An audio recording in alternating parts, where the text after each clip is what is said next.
What is going on, Chiefs Kingdom? Welcome back to another episode of The Kingdom Says. I am your host, as always, Garrett Williams, and joining me today are my two usual co-hosts. Of course, we've got Kyle Henning on my left. Kyle, how are you doing today, sir?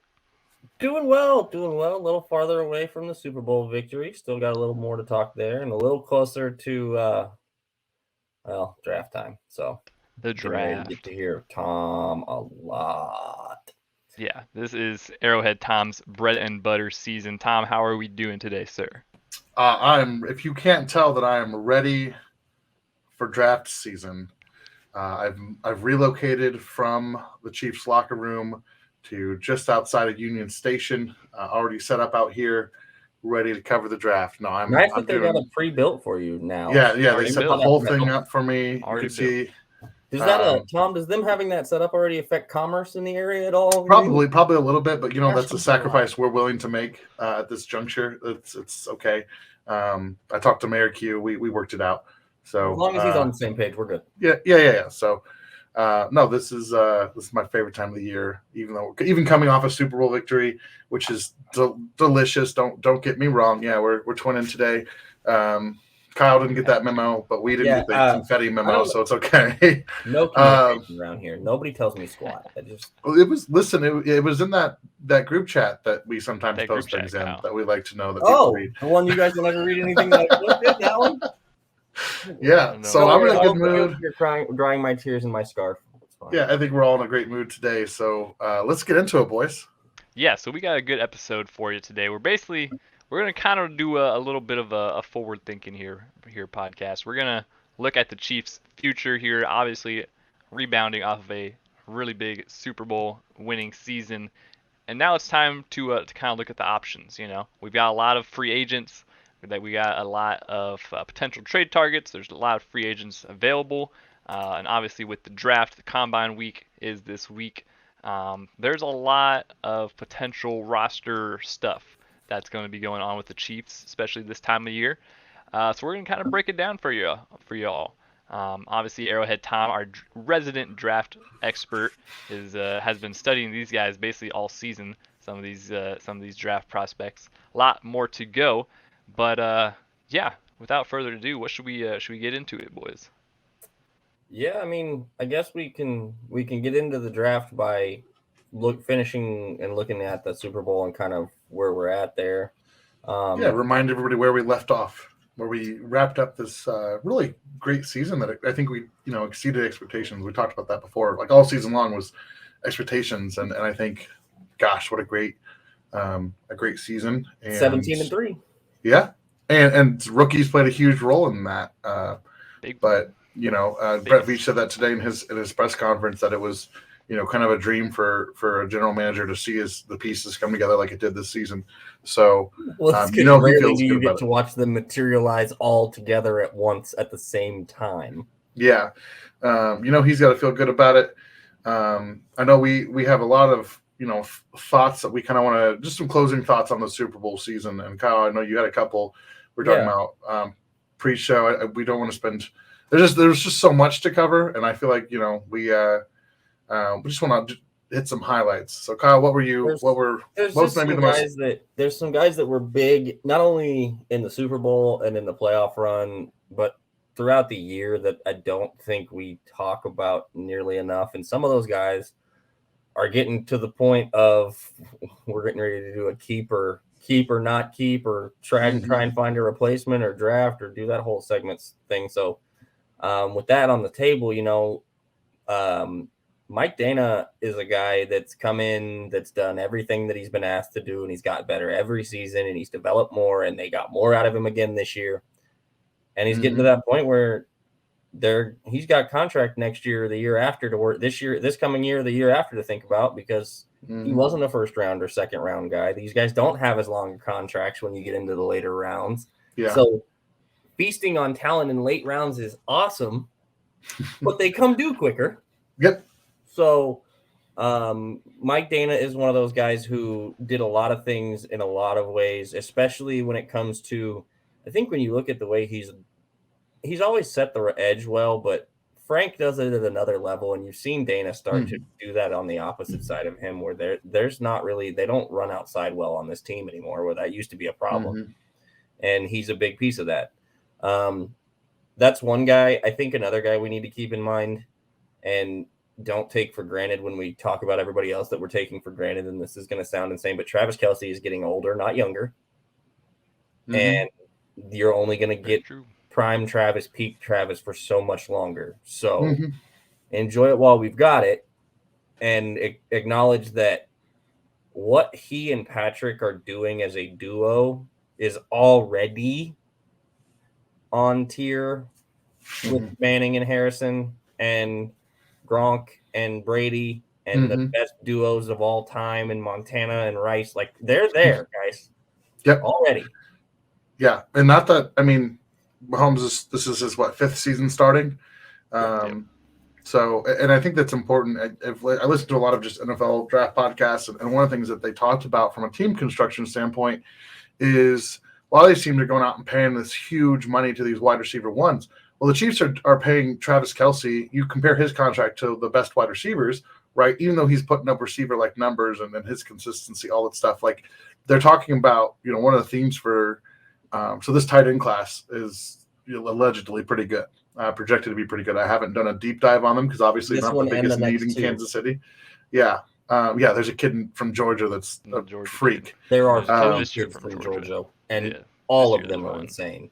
Yeah. So, I think tight end university. But no, I think that it's something that NFL teams are going to look at. Also, D-line university. Also, that one is actually accurate. They are D-line U. That's not even a conversation anymore. Okay. So I think that it's one of the things that NFL teams are going to look at is, it's like, they're talking about trying to find the next Travis Kelce, which is ridiculous because Travis Kelce is a unicorn, right? Yeah. Kyle's face says it all right now, but I think that says a lot to, when I just think back to looking from the outside, looking in when the Chiefs were not good. And this is why I love the draft so much is you were always looking for that next, Brady or that next Manning or the next whatever, the next running backs were valuable back then, the next LaDainian Tomlinson, like all that stuff. And now we're in the position where everyone's looking for the next pieces that we already have, right? They're looking for the next Pat Mahomes, right? That's why guys like Anthony Richardson and Will Levis and, that type of stuff are getting some hype because they think, oh, they can maybe develop. And so it's one of those situations where, like you said, appreciate what you have while you have it, but also understand from a team building perspective that the level of play from these two helps you out in more than just being successful on the field. Because Travis Kelce is getting paid pennies on the dollar for what he's worth. And so you could say the same thing with Patrick Mahomes, even though he signed that huge deal compared to, come on now. Let me. You look at the money. I think if I remember right, Pat's not even like in the top 5, like for next year, like cap hits for quarterbacks, and that's before restructure. I could be wrong, but you have Deshaun Watson, you have Russell Wilson. That's before restructure. They're going to restructure some of his deal down, so he's going to be nowhere near it. That's not my point. The point of what I was getting at with the contract thing is how we got to them and their team-friendly deals are a vastly different subject. Travis took less money, and I mean that in a literal sense. Yeah. Patrick took $500 million and just let the team disperse it how they saw fit. That's a little bit different of a conversation. It's still kind of less money. I mean, definitely both. They both set themselves. No, I'm not telling you that Patrick didn't, but Travis. There's stories about what happened on Travis's last contract. If I'm not mistaken, he's not represented by the same agent that started that negotiation and finished that negotiation. I'm pretty sure that's in that timeline. So you guys can do with that information what you will, but and I think you can look it up. I'm pretty sure there's a story out there that talks about how he let go of an agent and may have signed the deal himself. So anyway, and I also, Chiefs fans, I know that people told you there wouldn't be another tight end like Tony Gonzalez and then Travis Kelce rolled him. Eventually that does stop, y'all. Like that is you don't just get generational tight end prospects, with a little bit of like Tony Moyaki sprinkled in between. I mean, you did have that little gap year there. So let's guys, like a couple gap years. So that's the other one. And then I don't know, man. I I see so much of this stuff on socials. I don't know if you guys are this way, but this is part of the reason I wanted to bring this stuff up. I see so much about how fast we forget what these guys did and do in and out of each season, and how quick some of the fan base is ready to just move on from folks. Like Jerick McKinnon is been integral to the last three years, basically 2 years now, 3 years now. Yeah, it's been a big deal. And I've seen out with Jerick and in with Leonard Fournette tweets today. Like, yeah. No, pass on that one. No, like, Jerick McKinnon, I think, is definitely a guy you prioritize. I saw that. I have no problem with wanting to talk about other free agents wanting to be in the Chiefs uniform, but don't disrespect the guys that are currently in the uniform that have actually performed well. Like, there's limits to when you want to replace. Like, saying I want to replace MVS with freaking Odell Beckham Jr. Okay, fine. You're probably not insulting MVS too badly, but come on, y'all.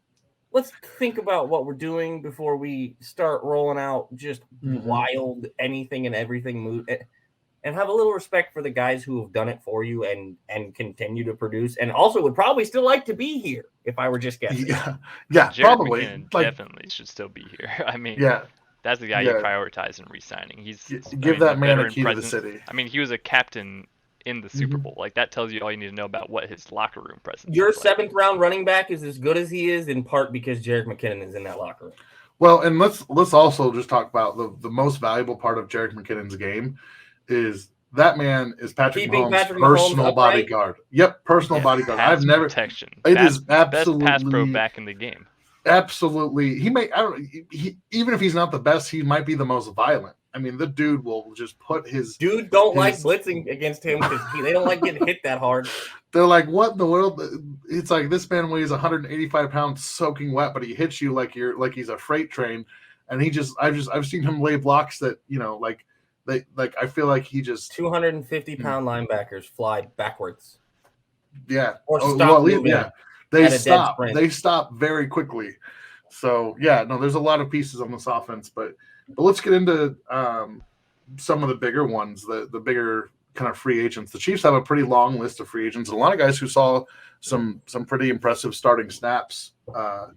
Probably the biggest name on this list, and this will probably be a big conversation, is what on earth do we do with Orlando Brown Jr.? And I've got my opinion, but I'm going to punt the ball over to one of you two and see what you guys think. Go ahead, Garrett. Yeah, definitely an interesting situation, especially how contract talks went last season. Obviously, him hiring a new agent who had never had an NFL client before, and they offered him a really, really good deal at the time that they declined. Early on in the season, that seemed like a blessing in disguise for the Chiefs. Obviously, Orlando Brown came around throughout the later in the season, but I don't know. It's a tricky situation because I'm not sure a long-term deal is going to necessarily get done with what Orlando Brown and his team is going to be asking for. I mean, because it's been talked about, but it's like he's going to be asking for top 5, maybe like top 7-ish at least, like tackle money. And can you warrant that? Especially with, Brett Beach talked about it in his press conference. They're going to have some cap issues. Like, there's going to have to be some tough conversations had about, making room for the cap. It's a weird situation. Franchise tagging him again, I forget where exactly that would slot him in. 22 or 21? Yeah, it's like 20. I think it's 20. Well, he was at 16, and it's 125% of the tag, so it's like 21 and a half or some like that. Yeah. I want to say I saw some around maybe 21.8 or something stupid, but I'm not sure exactly where that slotted him in as far as tackle money. That just seems like the better option, just from a team perspective. Like, you need one more solid year to kind of If you tag him, you get nothing for him because he's not signing long term, and you're not going to be able to trade him. Just so you're aware. I mean, you never know. He might want to stay here his entire year, just contractual wise, not be able to figure it out this year. I think I would probably tag him personally, and after that, maybe hope for a long term deal. I don't know which tag. I don't know all the different tags. Exclusive. I don't know all the different tags and all the benefits and doubts of it. But I don't know. I don't get paid the big bucks, and I think it is a tricky situation that there's not. I'm going to be very curious to see what ends up panning out. Tom? No, Kyle, you have to go because I'm going to springboard into another. I'm asking you a question while I'm doing this. Okay. Tackle class this year. Mm-hmm. Depth-wise, outside of the top 2 guys in the class. I would say there are 4 guys that are starting left tackles that I think you could start. There's maybe a 5th. Yeah, I wouldn't want to start. Probably, I think they could do it. I think with a team like Kansas City, you could pull it off. The 5th guy I'm talking about is Anton Harrison out of Oklahoma, because I think the rest of your line is good enough that you can work around it and bring him. I think he can develop into a good left tackle, and he's athletic, way more athletic. The reason I ask is I'm talking specifically for starting a left tackle in 2023. 4 guys. Probably. Do any of them see outside the top 25 picks? Yes, I'd say probably 2 of them. You have a puncher's chance at, or maybe even moving up for a couple picks. Dramatic draft day. Here's the other factor. You have Andrew Wiley on the other side of this offensive line that's also a free agent. So now you're looking for 2 tackles because in theory we need 2. Here's the thing. Basically, regardless of what you do with Orlando Brown in this situation, he's going to be playing in Kansas City this year, right? Unless you can find a trade partner, which would be something. It would be something. Because you're going to have to get a first back because you basically gave a first up. I mean, and now he's added rings. I mean, you got a Super Bowl for here's the problem. Here's the problem. Maybe a high-profile. We knew he was hurt to start the year, and he played like it. And his one bad game after he came back and was 100% healthy was the game Joe Thuney was gone. When they played Cincinnati, when Thuney was out right before was out for that game. I believe since week 9, he was either the top or one of the top pass blocking tackles in the league. Him and Andrew Wiley were both hilariously in the top 5 or 6 of that category at one point. In that time span. The other problem you have is your quarterback loves him and he's part of his circle. Yeah.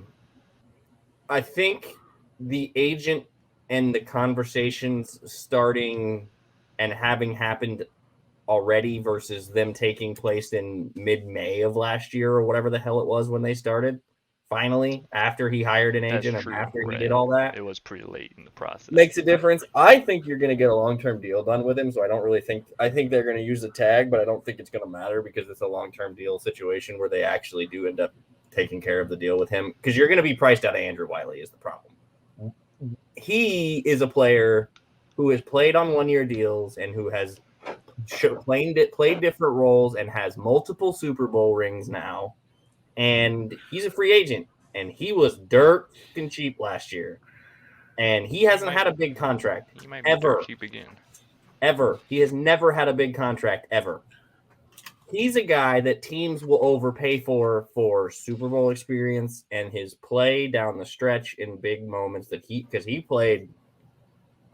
You go watch the tape against what he did in the playoffs. He was excellent. Look. You're going to be putting a tackle somewhere on this line. Replacing 2 is a nightmare. We've done that before. I wouldn't do it again. Tom, is there any way we don't replace either of them? What do you think? I almost feel like Andrew Wiley could maybe stay around at the right price. He'd have to be willing to want to because I guarantee you there are other teams that are willing to pay him. I'm sure there are, but I mean, if I'm Andrew Wiley, I would want to stay in KC. Are you sure? Is it going to be his job in a year and a half? If he continues to play that he was playing, he might be. I mean, he might be able to. Because they're going to be looking to replace him every year, regardless, because he's not a top tier tackle talent. I don't know. That is a good question, Tom. So, I'm going to give you guys 3 scenarios. One of these, I'm not going to tell you which one is which. One of these is what I would personally do. One of these is what I think Brett Veach will do, and one of these is probably the most like meh option, right? And you tell me which one you like the most. All right. Option A, you sign Orlando Brown to a contract similar to what was offered before, probably a couple $1 million more per year. You let Wiley walk. You draft a right tackle. That's option A. Okay. Option B, you tag Orlando Brown. You trade Orlando Brown. And when you say it would be hard to find a trade partner, I would firmly disagree that you need a first-round pick for Orlando Brown. I would happily take a pair of mid-round picks this year and like another mid-round pick next year. I'm out. And now hold on, stay with me. No, you lost me already. You're getting less value back for a guy that you turned into a Super Bowl champion and made a leader on an offensive line. No, allegedly. I'm out. Oh, well, hold on. Let me get through all my options, all right? Because I'm not telling you which one's which. So option B, tag Orlando Brown, trade Orlando Brown for whatever else, draft his replacement, keep Andrew Wiley. Okay? That's option B. So to recap so far, option A, you keep Brown, you let Wiley walk. Option B, you tag and trade Brown, you keep Wiley, draft a tackle. Option Either C, way, you're drafting a tackle, right? Yep. Option C, you tag Orlando Brown, you pay Orlando, or you pay Andrew Wiley like a 2 or 3 year deal. You draft a tackle and let Brown walk next year. So, of those 3 options, what do you guys prefer? I'm gonna personally say I like the option C right there. The option number 3. I love getting even less for our assets that we gave up assets for. That makes so much sense. See, I don't think it has to be A for me because B is an absolutely atrocious trade offer, and C is getting 0 in return for Andrew Wiley or Orlando Brown, and gambling on a tackle that we have no idea if he's actually going to be. No, like that's 8 question marks versus 2. I'm good on all of that. I think there's kind of a weird. I don't think the Chiefs are losing value by trading Orlando Brown away for a second or a third round pick. So let me get this straight. I mean, they got value of his first round pick for him. Yeah. You made him a Super Bowl winning player. You have him protecting the most expensive quarterback in the sport. You've deemed him a leader on that offensive line publicly, and you're going to take less in return than what you gave out for him less than 2 years later? But okay, hold on. The thing about it is the thing about contract that he was leaving Baltimore on because he was on an expiring deal there too. Hold on. About trading for someone, you're not just like it's not just like you have the card, you have the asset. You make the teams overpay, not the other way around. We cannot continue to do this if you don't let us talk. Kyle, we know which one Kyle wants. Yeah, we do know which one Kyle wants. Possible. If you trade for a player and you get good value of him on the field, that makes up for some of the value. Like he brought value to us via helping us win a Super Bowl. Sure, and you added value to him while on your roster. Well, I mean, I guess, but he's also a depreciating asset. At 26 years old in his prime, he's a depreciating asset. Every NFL player is, in theory. Every NFL player. Not guys. No. There's a curve where they hit their depreciation. Yeah. See, there's an appreciation for the first 2/3 of their career till they hit their prime, and then the dissension is the depreciation. Well, okay, so time out. Hold on, because I want to talk more about scenario B because we're hung up on this idea. So it's not that I think the Chiefs want to trade Orlando Brown, but if Orlando Brown comes in and he says you're going to pay me what the 49ers paid Trent Williams or no deal, what do you do? What are you supposed to do? I told you for a while it's not the Trent Williams deal, and I don't know why the media keeps saying it's the Trent Williams deal. It's Ronnie Stanley's I'm not saying that it is, but hold on. It's Ronnie Stanley's deal. I agree with you. I agree, but hold on. The point last year, because technically the deal that they offered last year was better than Stanley's deal. But he wants more guaranteed. He wants more guaranteed, right? So I'm just playing devil's advocate. If there's a scenario where they can't reach a long-term deal, and that's become abundantly clear, I don't think Orlando plays a second season on the franchise tag. Nope. That would be the driving force behind a trade.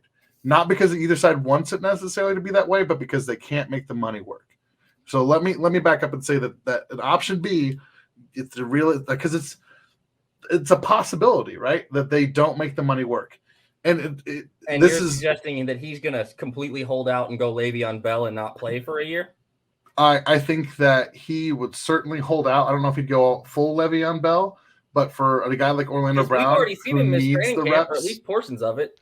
I'm still on option C. I would say, do you remember last year when he held out for a little bit? I think that he's too. I think, yeah. And so it took him a while to get to speed. I'm not trying to listen. I'm captain of the Orlando Brown fan club. Means, if you are to the point where he only wants $120 million guaranteed and you need to give him away for a 4th round pick so the fan base can be thrilled that they got rid of a guy who should be protecting their quarterback and everybody loves to hate because he hasn't been perfect, fine, do it. Definitely not a 4th, maybe like a 2nd. Yeah, I'd say a second and a 4 and maybe a 5. Because you're getting, not only are you trading for picks, but you're also trading for more cap space essentially because you don't have to pay that cap, right? That big cap hit that would be. No, you're upping Andrew Wiley's number by 10 to 12 million for a guy who's a 5th of the. I mean, technically, you'd still be saving cap. I think. You are overcharging yourself for Andrew Wiley and taking away a better talent. Blows my mind. All right, so Kyle's team A. I'm team C. Team C. I like option C where you keep hold on to Brown for a year, draft or get Wiley on like a 2 to 3 year, like a funny money 2 to 3 year deal, right? Where you can get out of it after year 1, or you can send Wiley. Like you don't want. Here's the thing, and I agree with Kyle. I think what Kyle was implying is like you don't want to overpay Orlando Brown, but you definitely don't want to overpay Andrew Wiley, right? Like this is the guy we tried to cut 10 weeks ago. These are both cardinal sins we're trying to avoid, right? I give you option B, not because it's the fun one, but because I think that there is a scenario where it plays out. So if you want what I think Brett Veach is going to do, drum roll, it's option A. I think that's where they're leading. I think the most play it safe option is option C. And that leaves option B, which was the one that I labeled as what would I do. Now, I'm not saying that I'm smart enough to be an NFL GM, and apparently Kyle would agree. However, hold on, let me explain. Option C, you get a 3rd round comp pick after Orlando Brown walks, right? Kyle's over here like, Tom just wants more draft picks. And I understand that might be part of my motivation. Lottery tickets. I'm shocked. Pretty nice. That might be part of my motivation. Might find another Trey Smith. At the same time, kidding. Here's my thing, and I tweeted this out earlier. I would say Orlando Brown is I would put him about 10th. There's a couple other guys that I would be splitting hairs with, right, in terms of the left tackles in the league. But I'll kind of give him the edge and say 10th, firmly 10th. Now there's some rookies, there's some guys on rookie contracts, all that stuff. I don't want to pay, and this is like, and here's where I'm with Kyle. Like, if it's the Ronnie Stanley deal, sign it tomorrow. If it's the Trent Williams deal, tag and trade. Now, I know we got upset about compensation. Let me explain. You tag and trade because the alternative is he walks, right? You get nothing from him. Now, you don't want to be held. You don't want to be held hostage by that.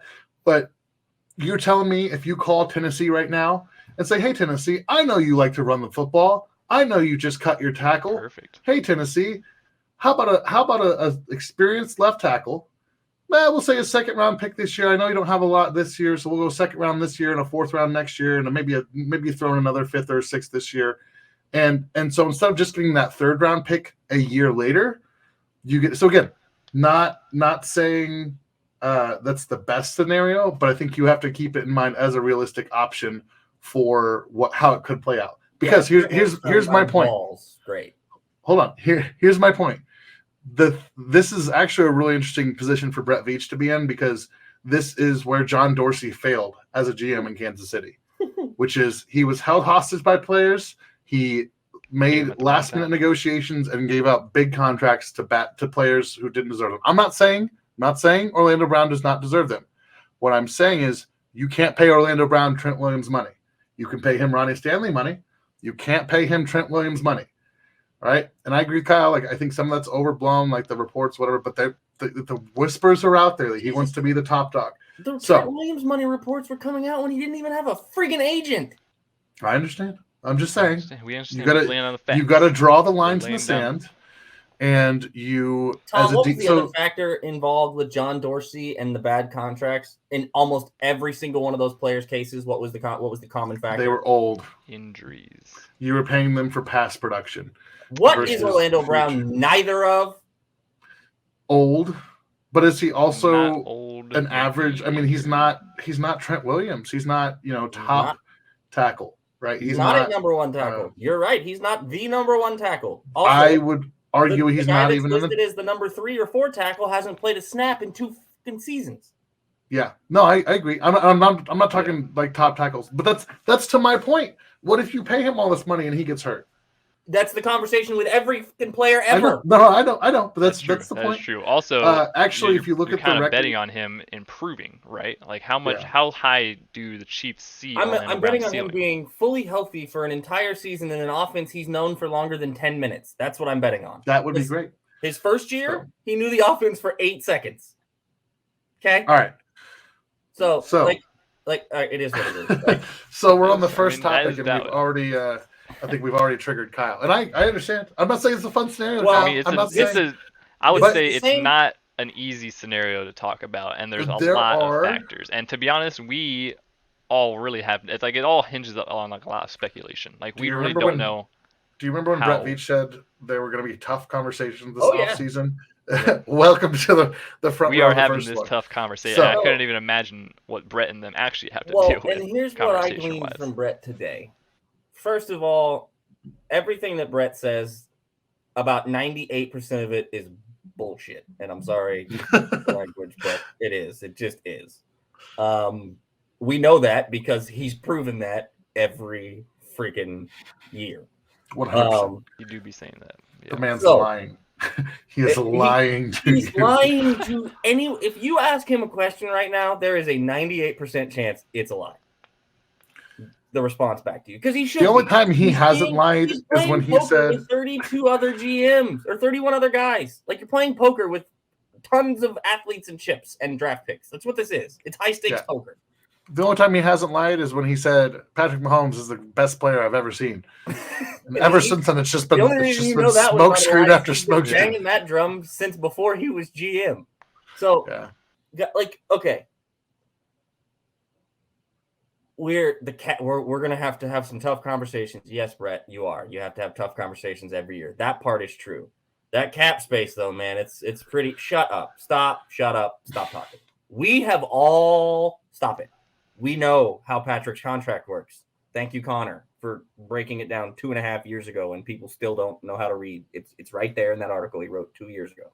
Connor DKC, go see it. We know you can make money basically appear out of thin air as long as Clark is willing to write the check.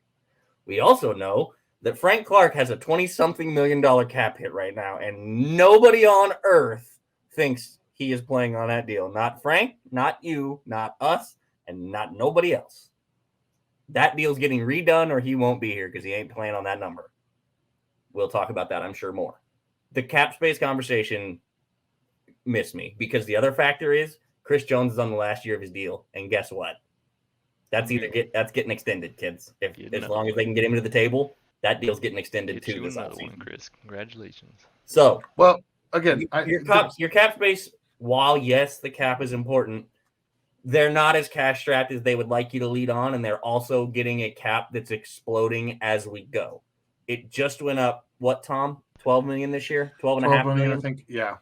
And it's going to go up 20 to 40 probably the year after. About enough money to sign Andrew White. So bear in mind, guys, the salary cap this year did not include the Sunday ticket deal with YouTube. With YouTube, it did not include some of the digital revenue that they're going to be getting. That's more and more and more. So they're going to be able we've talked before pretty much whatever they want from a do we want to sign this guy or not perspective. The question is, do you sign the correct player? So we've talked before about how NFL teams look at contracts and players in terms of, not just a single year, right?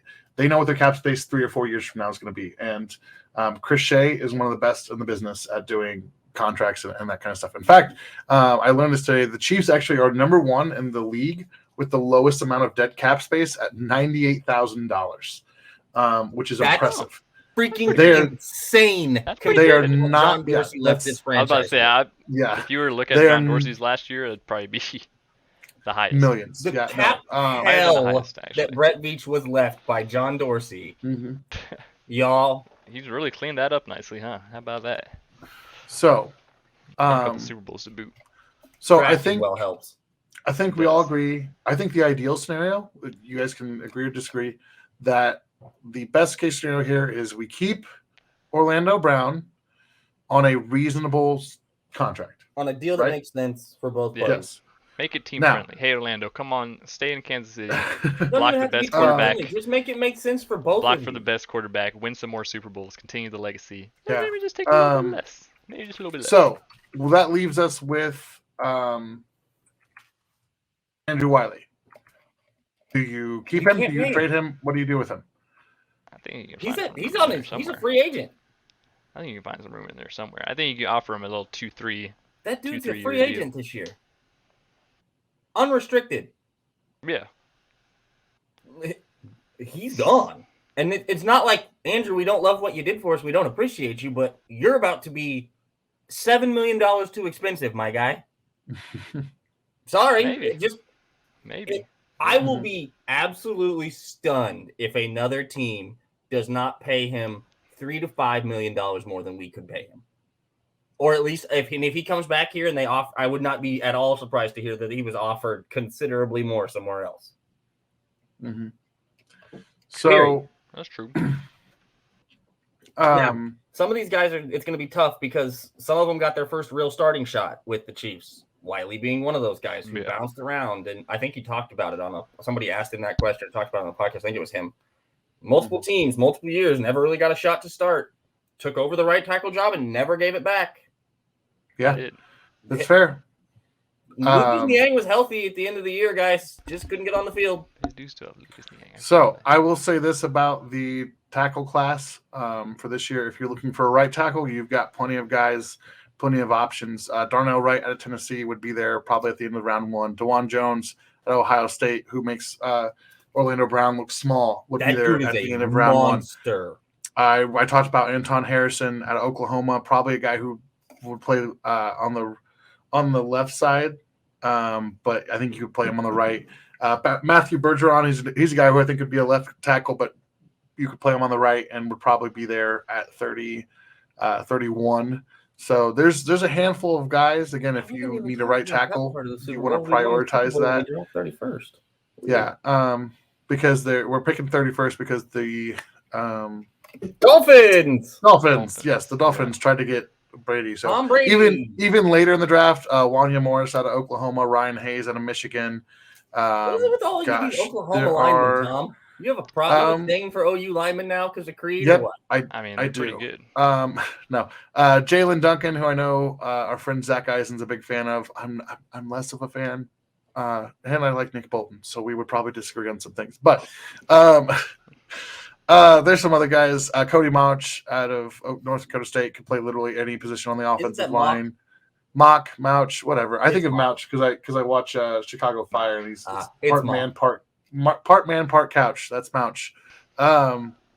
So there's another guy on this list that I'm missing. I'm sitting here scrolling through the tackle list, and there's a big name missing somewhere, and I'll remember him later. But anyways, point being, there's plenty of tackles to be had in the draft if the Chiefs go that way. I personally think that the Chiefs should try to bide some more time because, and again, I throw those scenarios out just because, one, it's fun to talk about them, but also I think you have 2 tackles that just won the Super Bowl.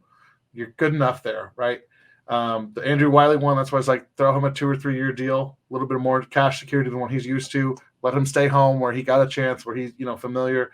I hear what Kyle's saying. I also don't know if a lot of other teams are going to let Wiley start. I don't know. I think if I remember, Andrew Wiley has really short arms. Let me look this up. But I looked this up once upon a time. He's not a prototype. That's why they had him at not a prototype. Yeah. Yeah, he's got 33. I guess they're long enough, but 33 and 3/8 inch arms, so they're over the 32 inch threshold. But I don't know if other teams are going to value him or give him the chance to start. He might get the Super Bowl tax, right? Like some teams, some players do, but I think he flies under the radar enough. So, so that we need to move on to another position that I'm sure is not going to aggravate any of us or cause any more debate between the three of us, because we are all known to agree on these players and on this position specifically. But there are two big names at wide receiver that are up and hitting the market this year. One of them is JuJu Smith-Schuster, and the other one is Mecole Hardman. Oh yeah, this will be this is gonna be fun. I don't have different scenarios out, but let's do this. Let's do this really quickly. You have to pick one. You got to keep one. Which one are you keeping? JuJu. Kyle didn't like that answer. Well, no, because he did it on purpose, because he knows that that's the answer, because that's not even the same position that they play. But that's I know it's not. I know it's not. But you have to pick one. That's what we call doing clickbait crap on the internet to get people to hold a certain. Got him. So Kyle, JuJu it has to be JuJu, because the option isn't. It's not even a conversation. They don't play the same position. They're not even in the same usage category. But do you know who he did perform better than in the same number of games? Both of the other two receivers that people want to keep on this roster. Oh, listen, if we're talking about getting rid of MVS, I'm right here. I said earlier in the season, I would cut MVS if that meant giving that money to JuJu. I mean, if it's MVS or Mecole, then Mecole. No, one of the things, it's really simple to me. In 8 games, 100 more yards than Kadarius Toney, who everybody loves and thinks is the best thing since sliced bread. Ooh, Tom. Just throwing that out there. Outperformed Justin Watson in half the games, because Justin Watson played like all 16. Now, snaps be damned. He did get more snaps than, I think he actually has more snaps on the year than Mecole, honestly. I'd have to look to be sure, but probably. That's probably. So I guess to me, the conversation has nothing to do with JuJu and Mecole. The conversation has to do with Mecole and random scrub wide receiver you'd like to put on this roster to go with this group. Because you have at least 3, probably 4. You have JuJu if you sign him back, which I think you basically have to. You have MVS, Sky, and Toney. Those 3 guys are locked on the roster right now. They all have contracts for next season. All 3 of them. MVS, Sky, Toney, JuJu. Okay, that's 4. So there's 4. If you sign JuJu, you carry 5 to 6. Yeah, last year it was 5. You're telling me Cornell Powell's taking that spot? Because I'm not there. Sorry. Justin Ross. Ross, baby. Final fusion. We said at the same time. We knew it. Walk, haven't seen him in 20 months. Yeah, there Justin is a Ross. bright side to everything. Just give me a break. Go ahead. Marcus Kemp too. Show me the guy, because the other part that we don't talk about is how his game has developed too, because he's developed every year also. Not only in the pass game, in the run game, on the jet sweeps. Who was the most productive on the jet sweep end-around motions when they actually handed the ball off? And who was pretty much the only guy they really handed the ball off to on those pop passes and jet sweeps? Mecole, because Sky and Kadarius do not see the holes on the edges and cut it correctly.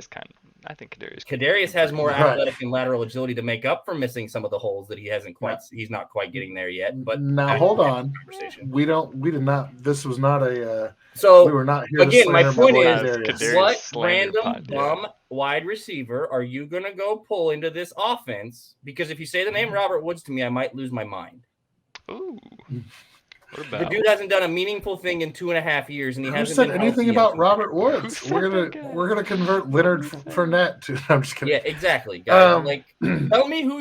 Tell me, it's probably a 1-year deal. I'm not telling you it's a long-term deal. We got Jerrion Ely in the practice squad. We're not getting into free agent targets. We're talking. You don't gotta go listen, that far. It's not draft the trade. Conversation. I'd like to lay out on JuJu and Mecole is an absolutely asinine triangle. I'd like to lay out the kind of simple solution, I think, to this whole conversation. Mecole, it's all going to come down to what the price is, I think. Correct. That's like the big. That's literally all it comes down to, because he has a role and he will have a role on this offense if we want him. It's just a matter of what will his market be? Because obviously he was injured this past year. He didn't necessarily have that contract year where he might go earn a big bag. That's what I kind of predicted before the season, is that Mecole has a big year, and goes and gets a huge deal from like the Jets or some random. Right after the season. Exactly. So like that kind of makes me think like that price might be a little team friendlier. That might be a little cheaper. And Sure. in that case, I'm more than welcome to have Mecole back. I think obviously, like I said, huge role on the team when he's healthy. He is a playmaker. Definitely over Justin Watson or whoever other random person that you'd have as wide receiver 5. So it literally just comes down to what the price will be, and if you have to make room for him by cutting MBS, so be it, right? That's kind of that would be the sacrifice. You don't want to sacrifice JuJu necessarily for Mecole, but you would sacrifice MBS if that has to be the conversation. So That's this is one of the toughest. Well, I think this is one of the toughest conversations that the Chiefs are probably going to have as a whole. Not because I devalue what Mecole offers. So there's a couple things.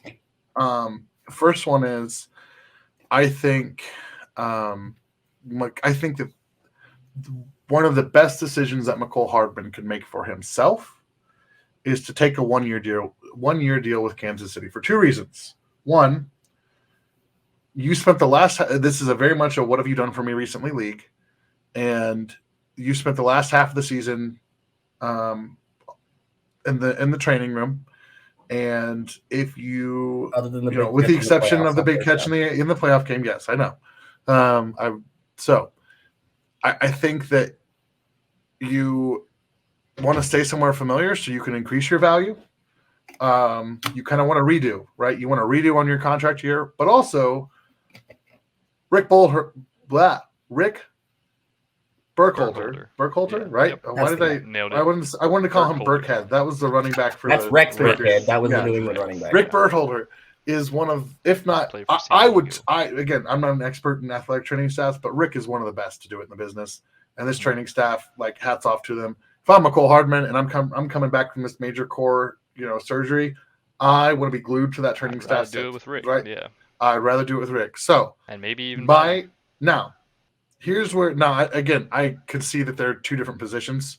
I don't know if they can bring JuJu back, and that's tough because there's not a guy. They don't have another wide receiver out there. They don't have another so JuJu. They don't really have a choice. They don't have another JuJu.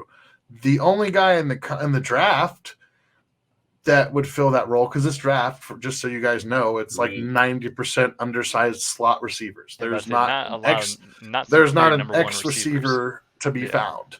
But the only like quote X receiver is Quentin Johnson, who I love. Don't get me wrong. Yeah, don't get me wrong. Has plenty of questions. Kind of disappeared in the playoffs. He disappeared listen, Georgia, but that's not necessarily his fault. He was the only weapon on the offense that they had to worry about because their running back was out. But still, I was saying, if you've watched, we'll I'm going to stop because I don't want to slander Max Duggan, whatever his name is. Yeah. So Johnson, fine. Outside of that, he's fine. It's a bunch of small people who. Unless you really like Cedric Tillman out of Tennessee, that might be an option. That'd be like a round 2 or round 3 guy. Now we're talking. I thought you were talking in the early round. I was like, whoa. Yeah, no. Let me just. We're gonna go over the heights of the top couple receivers. 6 foot, which is probably generous for Jalen Hyatt. He's probably coming in at 5'11", 5'10". Josh Downs, who I don't have as that high, but 5'10". Let's see. We talked. So Quentin Johnson, Cedric Tillman are both 6'4" and 6'3" respectively. Jordan Addison is listed at 6 foot. He's probably coming in at a lot of these 5'11". dudes have Tyreek Hill measurements out here. Yes, yeah. He weighs 175 pounds. Tyler Scott, 5'11". Just small guys. There are no X receivers in this Tank draft. Dell, not really in free agency either. Yeah, no. Tank Dell. Unless we want to explore Kenny Galladay. 5'8", 168. I heard that. Don't even. I'm just. He's going on day 2. Kenny Galladay is? I hope not. No, Tank Dell. Tank Dell. Who said anything about Kenny Galladay? 6'8", 1. I heard you, and the audio will confirm it, Garrett. You might be hallucinating. 5'8", 163. Yeah, Doug. There's not a look. Basically, the only option you would have would be Quentin Johnson, and you don't want Quentin Johnson. Outside of JuJu in the free agent market, there's also no one. Yeah, I know. So, but I don't know what you mean by they can't bring him back. Juju's going to get paid. Juju's going to get paid, man. It's going to be about what Juju wants. Does he want legacy or does he want money? Or both, because they're probably not going to short him. I promise you, there's going to be another team that will. Another team can outpay us if they want. The Lions would. Yeah, there's a lot of teams that would. Because Juju has name recognition, he has success. If you ask me, he's the player who's going to have like the biggest Super Bowl tax benefit. Where he played in the Super Bowl, he had a solid season, right? I don't want to he was valuable to his offense in that he was the other guy that when things broke down and they needed somebody to beat, zones. So you don't think that there might be a little bit of a value placed on that by the Chiefs front office? That's pretty valuable. Yeah. And he almost had 1,000 yards for the first time, in a long time. Since he stopped having Big Ben's corpse or Mason Rudolph throw him the ball. Yeah. So again, I think I like Juju. Would love to keep him. I don't. That's the one. That's the biggest. One of the bigger question marks I've got. So I'd say the thing about maybe having. Well, I'll just say that I think Juju should probably be maybe 1A or 1B on the Chiefs list of allocating money to re-sign guys. You put Juju, I think, on the top of that list. I think him and Orlando Brown and Juju. I mean, yeah, him and Orlando 1A and 1B. You need both of those guys. You deal with the Chris Jones extension to help pay for those two, and you use Mahomes' money to help. Anyone else you can't afford, if you can't afford Andrew Wiley after that, sorry, but those are the two. I think that are crucial to have, and then you kind of fill in with the draft. Tom, do you have it? Here, I'll pull it up. I bet you don't probably have it up right in front of you. So let me just take a quick peek. I've got lots of things pulled up right now. At how much money they have? Roughly $30 million in Patrick Mahomes money to play with. Mm-hmm. Plus, you'll probably get 11 to 15 from a Frank Clark restructure because I think they are going to keep him. They've got 17 between 11 and 17, or I think it's 17, isn't it? That they can cut or no. What's his dead cap if they cut him? If they cut, it's they save $20 million if they just outright cut.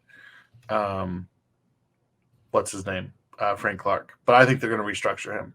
So because it's I completely think. I think it's a 1 year So if you cut him, if you don't listen to what Andy said about him today. I love him. I love him to death. It's literally a $20 million savings. Yeah. So if you cut him, Frank Clark is on this team next year for sure.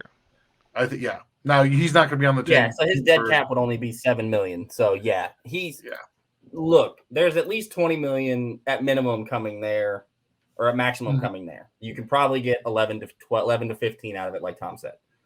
That's roughly $50 million. That now. That's Chris Jones, his contract this year. Now, hear me out. Hold on. Let me get there just a second because it's being slow. He's getting there. Tell Spot Track stuff to be faster.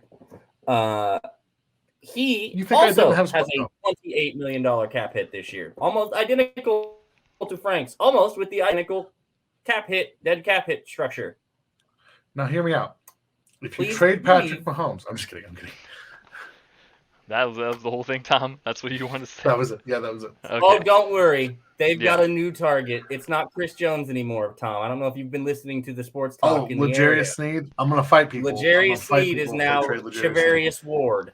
No, yeah. No, L'Jarius Sneed took over for Honey Badger. I tweeted this earlier. No, we do. We're just do it real quick.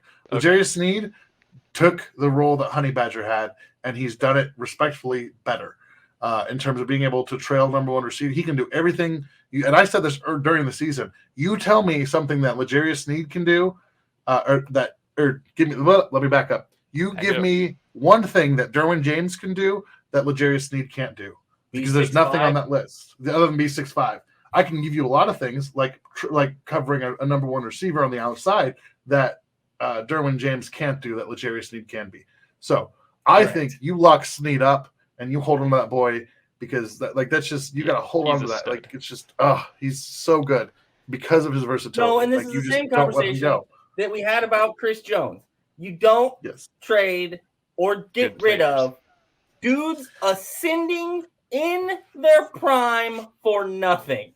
Yes, and let's make sure we. And I don't even circle want back. to hear that Tyreek Hill was the same thing because it wasn't. That was his So, third Much contract. different thing, That is yeah. the. It's also that's not from even anywhere close. Also from like a team building standpoint, like it sends a good message to pay your good players, because that incentivizes like, oh, you can get drafted here, and if you play good, your reward is getting paid, not like, oh, your reward is getting traded away. And yeah, when you're a free agent and you're a vet, and after you got drafted to other poor organizations or other organizations that maybe aren't as good to their players, and you come and you might want to go find out what a good organization is like when they've got a bunch of guys that have been in the room for 6, 7, 8 years because they drafted well and succeeded and managed to keep some guys. They can tell these guys, hey, this is a really great organization. They take care of their players. They do this and that. Those things matter. That is a big factor in roster construction. So that transitions well to the D-line talk, I think, of kind of the moves that you have to make on that side of the ball. Like we kind of alluded to, Frank Clark probably getting a restructure of some point. I think it's pretty safe to say he probably retires as a Chief, honestly, and however many more years that is, 1, 2, he's getting older, so it's one of those things. But he's however many more that they want to hunt playoff sacks with. Exactly, I don't really care. We'll take as many more as we can get from him, honestly. So with that, we talked about Dana. He's is he on the last year of his contract? Is this his? He's got one more year. So this is upcoming year is his contract year essentially. Yeah. So obviously you maybe want to look ahead of replacing him potentially, unless you want to do a Derek Nottie strategy with him. Obviously, also not having Derek Nottie, that was a 1-year deal for him. So you might need a new nose tackle. Derek Nottie will not be back. Yeah. So, what else on the D-line do we kind of need to worry about? Chris Jones is going to probably, hopefully, get a new contract. Colin Saunders is a free agent. This year he's a free agent. Colin Saunders, same Turk draft class as Wharton's Mecole. an RFA. You've got to find some defensive tackle depth. Yeah, I think Colin probably comes back on a reasonable contract. He's just starting. Colin might be one of those dudes that somebody looks at him and goes, I don't know. Only guy who got a sack in the Super Bowl. He had a sneaky good year. I think he's a guy that the Chiefs will try to lock up pretty quickly. He didn't sneak by me. I've been banging that kid's drums. Well, yeah, he didn't sneak by anyone on the Chiefs fans. I'm saying by other people. After 2 years of hearing how that was a bad pick and all this, and he finally got healthy and screaming, just wait for him to be healthy for 5 minutes. He's the most athletic defensive tackle I think I've ever seen. Yeah, and he rightfully earned a new contract with us. Congratulations. He was what they wanted Derek Nottie to develop into that Derek Nottie could never develop into. They didn't want just a run stuffing guy to put next to Chris Jones. They just did that because that was the best option they had on downs, and they couldn't. Colin has played both downs well, run and pass downs. I'm not going to slander Derek Nottie because he was the only one that came out of that draft class. No, I know. I agree. So let me rewind. It's not a slam. It's not a shot. Because we are. Oh, I was going to take a shot, but we are. I was saying I'm gonna hold my own. Tom said, "Not gonna go there." Yeah. No, he's been good to us. I think we talked about earlier. McKinnon's a free agent. I think we all want to bring him back on a reasonable deal. Here's the thing. I've mentioned this a couple times. I think that we're going to lose some players just on the Super Bowl tax. Which again, you have a player who started on a Super Bowl roster. You have one of the weird things, other than Eric Bieniemy, 54, but yeah, one of the weird things is like this coaching staff didn't get, absolutely devoured, on either side, which is always which is weird considering the losing team and other teams like their coaching staffs were like picked apart. Both of their coordinators. Yeah. Jonathan so Gannon gave up 38 points in the Super Bowl and got a head coaching gig. It is whatever it is. But Shane Steichen doesn't call plays and got a. Oh wait, Shane Steichen I think did call plays, but. I'm being facetious. He actually does call plays. I've never even heard of it. Isn't a Steichen like a sea animal? I don't know. Anyways, maybe that's a sea urchin. I don't know. Sea urchin, Shane Steichen. I don't see the difference. So, all that to say, there's a couple guys. I think Juan Thornhill, Nick Allegretti, McKinnon might fall into that group. We already talked about Wiley. All of those guys were good, solid role players, but I think they might get the Super Bowl tax, where you're probably going to have some team who is in a rebuilding stage that wants a winning culture and a winning, attitude. And, they're the Houston Texans. I'm talking about the Houston Texans. And they've got a ton of cap space, and they can just throw, a little bit more money than what they should at these players. And so, the Juan Thornhill one. That's the one I'm most interested in. That's the one you mentioned how you thought that there was the one earlier that was going to be the Super Bowl tax that was going to be a player. Mm-hmm. That's the guy that I'm the most interested in. I think he could really get a good contract if he's extremely underrated by his own fan base, for one. I think around the league he's actually has a little more respect than maybe not. Yeah, I'm gonna just mute myself for the moment. Go ahead.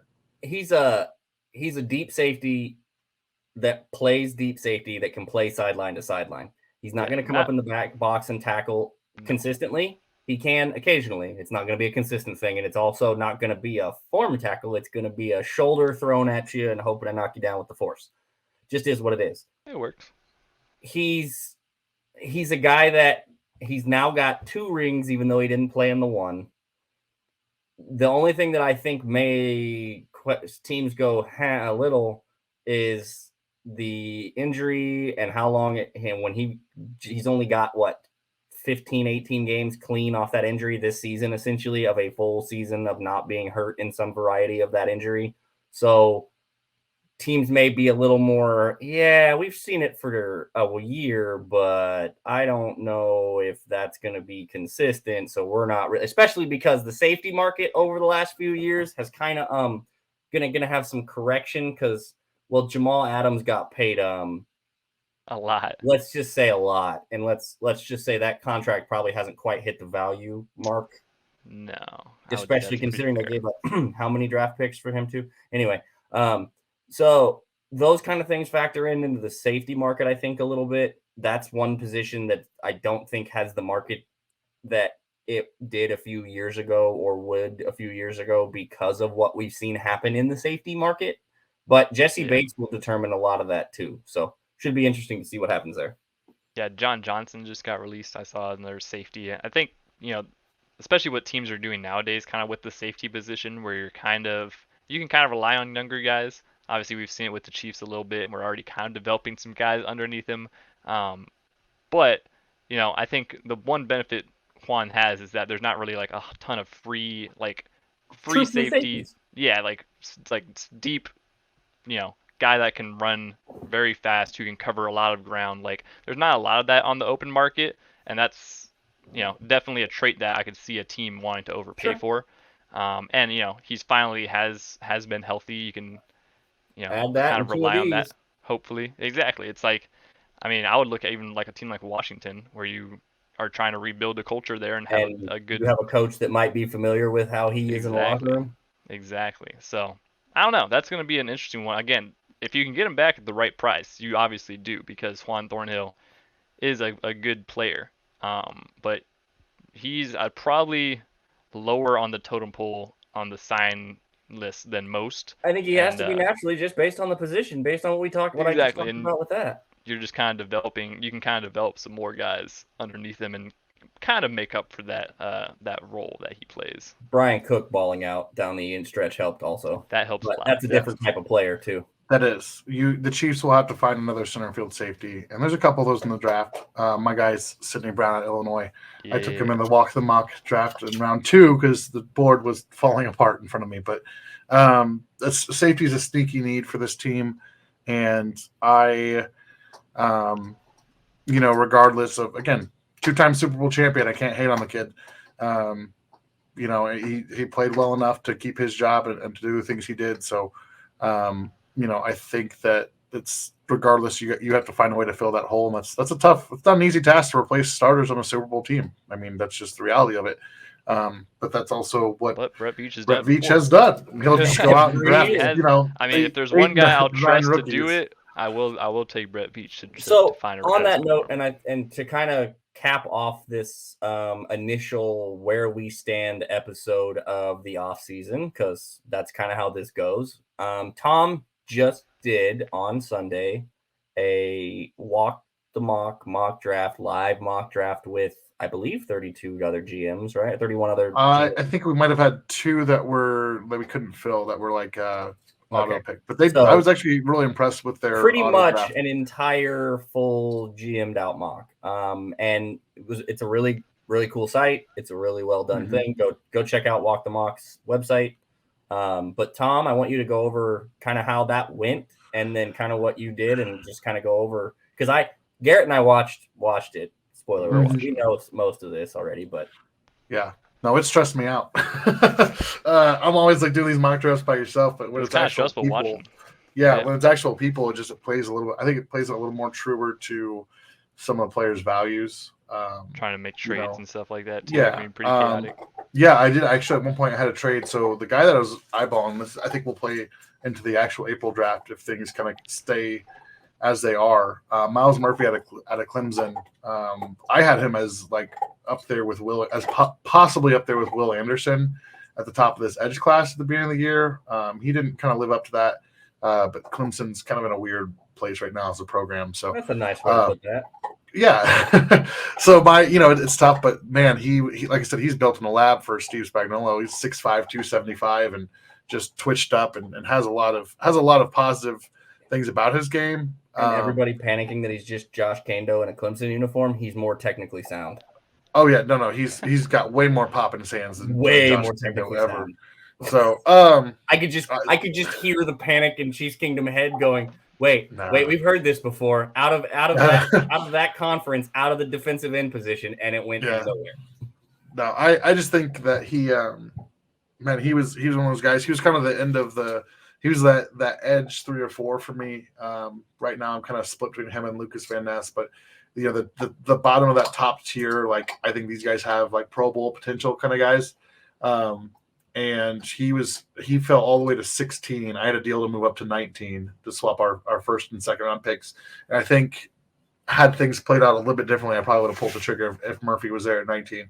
I also know that in this draft, teams were less willing to take like 4th and 5th round picks because we were only doing 3 rounds. So like the future value really wasn't there, especially because we're content creators and we're trying to be entertaining for the people following us. So I think in that situation, if Miles Murphy's sitting there in April in the late teens and Brett Veach wants to go get him, like he's got the ammo to do it.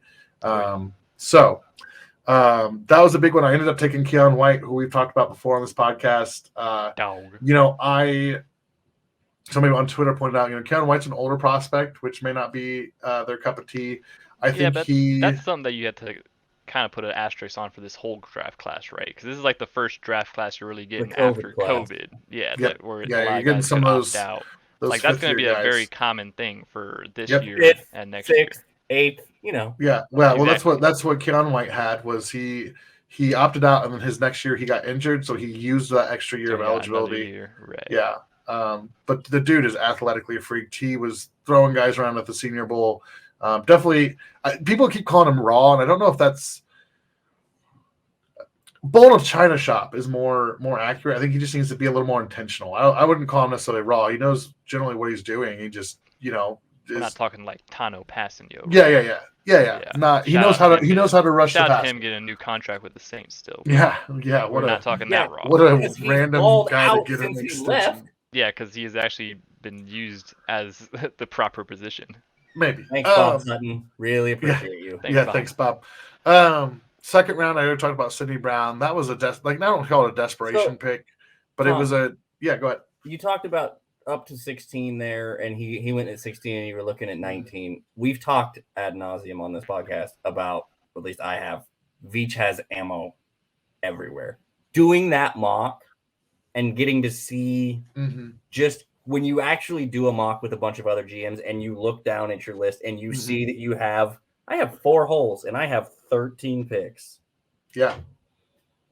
You get what was that like physically realizing how much ammo Brett does have to play with in this draft? Yeah. So and Brett Veach said this today during the press conference about, you don't want to back yourself into a corner. And we've seen this with free agency. It's kind of how he plays it out. Last year after the Tyreek Hill trade, like they went out and got JuJu, they got MVS, and they, everyone's like, oh, they should trade up to get a receiver. They should trade up to do this. Use those Jameson first 2 Williams picks. Would have been pretty nice. Yeah. Well, that was like the thought, right?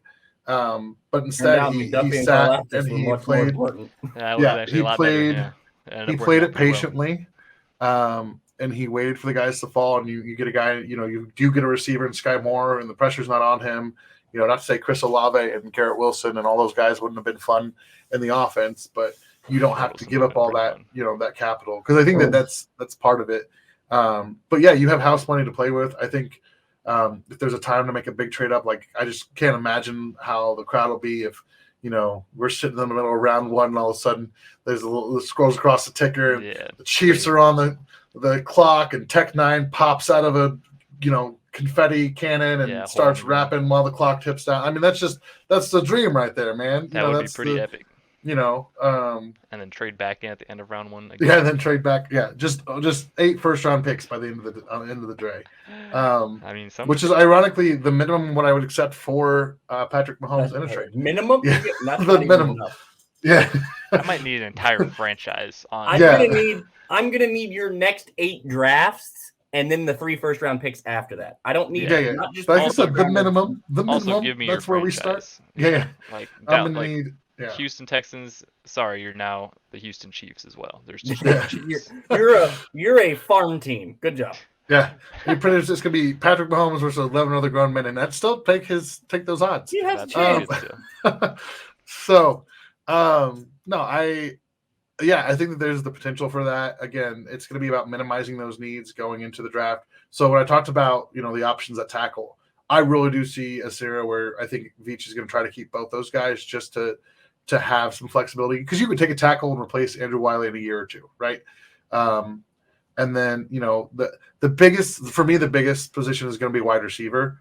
I did a mock draft today that I threw out on Twitter, and it wasn't a receiver. I took a tight end, but the scenario was that the Chiefs kept Wiley and Brown, and they bring back Clark and Jones on good deals. We also get JuJu back, right? So those are the big things we talked about. And so I went through that, and I drafted Dalton Kincaid, who's a receiving tight end. And I said, you can expect protests in front of the league office from defensive coordinators around the league if this happens, because as much as he's a tight end, he's a receiver. Derek Hall was the edge player I drafted in the second round, who I was like, a high floor player who I think, you slide him into the rotation, but you have that benefit there where you can draft a guy, like you don't have to take a big swing because you have Frank Clark, right? And you have, George Karlaftis. So the Chiefs are primed to put themselves in a really positive position. It's just about getting everything, the I's crossed and the T's dotted over the next couple of weeks with these contracts in-house. Who was your third in the walk the mock? Because I know how many thirds did you have in that mock? Just one. The third one, I went with Parker Washington out of Penn State. Again, it was a kind of a tough board at that point, mostly because the receivers there were a couple of receivers that I liked. Jaden Reed out of Michigan State. There's another one. There's so many undersized guys. Parker Washington is also undersized, but he is he's 5'10", but he's 215 pounds. He's built like a running back, and he plays like one. Yeah. He's got some yak skills, and so maybe not a traditional X, but if you're looking for a guy who can kind of throw his weight around a little bit, and I mean that in the truest sense of the word, might be undersized, but he had a trait there. Yeah, 5'10", 215, that boy thick. That boy. Yes, at receiver. That boy. All right, young man. I'm curious to see what his vertical is going to be, because I've seen him go up and get some balls. It's kind of wild to me that he is. Oh no! What? You already know what those comps are going to be. Is he fast? No, not at all. Thank you. No, he's Never mind. not. We can dodge the comps. Okay. I was not about to listen to 8 months of he's Tyreek Hill. I'm not. No, he's projected to run in the high 4.4s. Because I don't want to listen to that nonsense. Listed at 5'10", 215 pounds. He was a finalist for the Blitnikoff Award. Just all kinds of. Hey, man, I'm all on board as long as I don't have to listen to he's bigger Tyreek Hill for a year. Yeah. I don't care. It sounds like somebody said Tyreek Hill. Somebody said he's like Sky Moore. I'm like, no, you don't understand. This man is, and I'm curious. I'm curious what he's gonna, as you listen to Scout bang the bone that he's chewing on against the door, because Scout he made it the whole episode without barking at you guys, but he's gonna make some noise regardless. Good job, Scout. Yeah, good job, Scout. Just letting it be known. Can you not? But no, Parker Washington. I need to go back and watch him again. But I know he popped the first time I watched through him, and I'm a fan. Not the perfect fit for what the Chiefs need, but better than some of the other really undersized guys, i.e. Tank Dell, who's 5'8", 163. I keep mentioning that because I still can't. That blows my mind. Because he's the same size. Like he's smaller than Dexter McCluster was. He's smaller. He's smaller than most middle schoolers I know. D'Anthony Thomas might have been bigger than that. Tutu Atwell. I don't know. Yeah, he's smaller than Tutu Atwell actually. Jesus, seriously? That's a small. I believe so. That's Tutu Atwell. Human. Live lookup 5'9", 165. So he's an inch shorter and the same weight, I think. Listed at the same weight. Very interesting. Anyway, I think all right. That's a pretty good stopping point here. A little state of the union of the Chiefs and where they kind of they're at. Obviously, there's going to be a lot more. We have a lot of draft content that's going to be coming your way. Some that you know about, some that you don't know about. But Arrowhead Tom's going to be very busy. We're going to be all very busy the next coming weeks. Obviously, with the Combine coming up, we might see it again, one time before, maybe even after that. But we're going to be pumping out some good draft content here. We're going to be really diving into the whole off season and on our way to another Super Bowl win, hopefully. So yeah. And with that, I'll close with this. Thank you to Nate Taylor over at Times Ours and for everybody that got the opportunity to put in the request to get some confetti. I appreciate that. That was awesome. Also, we didn't talk anything about the linebackers before this draft, and guess what? Spoiler alert, we probably aren't going too much. On that note, we've actually got some good linebackers. The reason I bring that up, the third linebacker of the small group, I don't know, and I'm sure it's been talked about, but we were at the parade. I did not get a chance to see this live. I did see it. Well, let me rephrase that. I didn't get to see it in person live. Well, I did watch it live on the phone while we were watching the parade, at the parade. He drug himself up a double-decker bus. That was like, when I saw that, I was like, that's the intrusive thoughts that really got to him right there. He looked up and he said, I bet I could do it. And then he just did it, and then he was like, "Oh, I'm climbing up a bus now, I guess." I tore my ACL watching that video, so and only reason it's so impressive, but I also feel like watching him do that he's entered a party in an apartment in Wisconsin several times through the balcony of a second floor just by like, "Hey guys, I'm here." They should say that's not his first. He looked like he's done that a million times. He was like, "Oh yeah, this is cake. Watch this. This is gonna be so sick." I mean, remember, he's like 260. He's a big. That's not pulling a feather pillow up the side of a double-decker bus. I think the rail actually bent a little bit. It did. It 100% It did bend a little bit. Now that we've kind of wrapped the Super Bowl, and I wanted to make sure we touched on that and make sure we said thanks to Nate and appreciate the guys over at Times Ours for all the stuff they do. And just, man, guys, 5 years, 2 titles, 3 appearances, 5 AFC championship games. Andy's not retiring, no matter how much Jay Glazer wanted to make that a cut. No, I'm not. Jay's not a bad dude. Jay was just going off what Andy said. But look, man, enjoy this. And we enjoy doing this, and we appreciate you guys listening. So keep doing that. Share us with your friends if you can so that we can keep doing this. And just enjoy this ride with this team because we've been around this franchise, most of us, for a long time, and it's not normally like this, guys. Yeah, and we've said it multiple times. This is the golden era of Chiefs football. Like, this will be 100 years from now. This will be looked back on as, the best of the best. So it's good to kind of appreciate it in the moment, but also let's get more, huh? Let's make this thing even bigger than what. Yeah, next time we'll actually get the confetti. Yeah, of course. We all of us took advantage of that awesome opportunity. Next year, there's next year. Another one of those group chat things where you should probably read it when people send things. Listen, we gotta wait. The third one's gonna be even more special than the second one. So, with that being said, thank you all so much for tuning in, watching, listening, all that good stuff. If you're only listening, you can watch us on YouTube at the Kingdom Says podcast. Otherwise, you can find us on Spotify, Apple, all those fun things. Follow our socials at Kingdom Says Pod on Facebook, Twitter, and Instagram, and we will talk to you guys very soon with some more banger draft content coming your way.